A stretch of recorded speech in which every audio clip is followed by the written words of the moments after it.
Hi friends, today our classic story provides story of Sheikh Chilli. एक गांव में एक बढ़ई रहता था।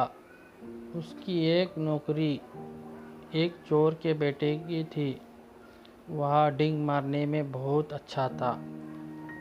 उसे शेख चिल्ली कहा जाता था। बीमार हो गया। घर में खाने को कुछ नहीं था।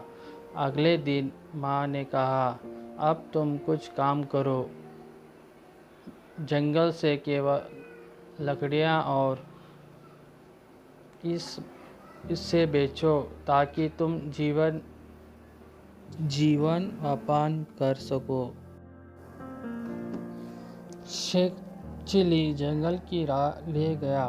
उसके रास्ते में जो पेड़ आया वह उसे पूछता था, क्या मैं तुम्हें काटूं या नहीं। किसी पेड़ ने उसे जवाब नहीं दिया। शाम होने वाली थी। शेख चिली घर लौटने ही वाला था कि उसने एक पेड़ को देखा। वह उसके पास गया और पूछा, क्या मैं तुम्हें काटा। पेड़ ने कहा, हाँ इसे काटो, लेकिन मैं तुम्हें सलाह देता हूँ। लकड़ी से एक बिस्तर बनाओ और उसे राजा के दरबार में ले जाओ। अगर राजा इसकी कीमत मांगे तो कहो कि वह उस पर थोड़ा देर के लिए सो जाए। अगर वह उचित समझे तो उसे खरीद ले। शेख चिली ने अपने निर्देशों के अनुसार पेड़ से लकड़ी काटी और एक बिस्तर बनाया और राजा के दरबार में पहुंचाया। जब राजा ने कीमत पूछी तो शेख चिली ने कहा, पहले आप 1 या 2 रातों के लिए इसका इस्तेमाल करते हैं। अगर आपको इसमें कोई अच्छा लगता है तो आप जो भी पुरस्कार चाहते हैं उसे दें। राजा को बड़ा अचरज हुआ और शेख चिली के अनुरोध पर नौकरों को आज मेरे कमरे में एक ही बिस्तर बनाने का आदेश दिया।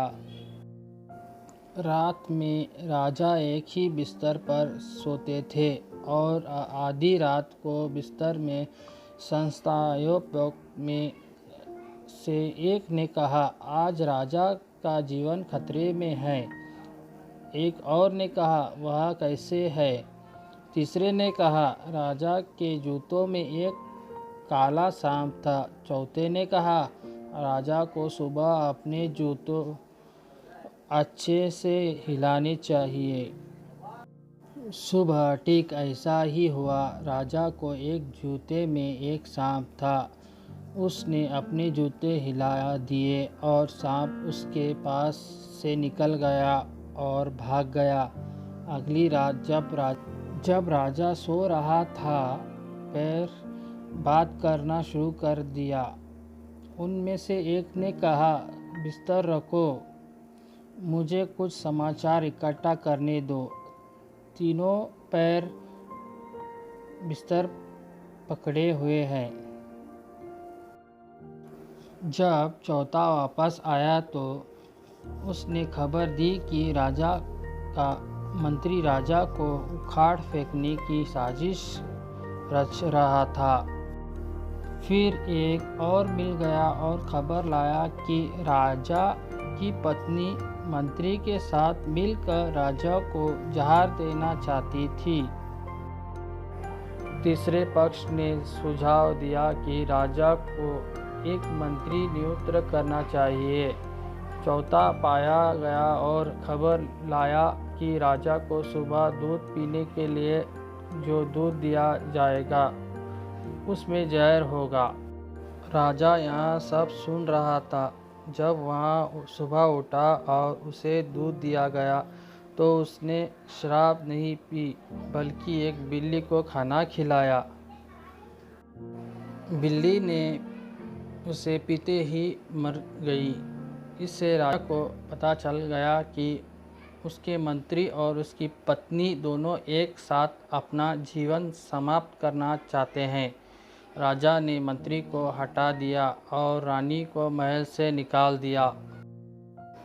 राजा ने शेख चिल्ली को बुलाया और उसे एक बड़ा इनाम दिया। वह राजा के दरबार में सम्मानित होने लगा और माँ और बेटे दोनों बहुत ही आरामदायक जीवन जीने लगे।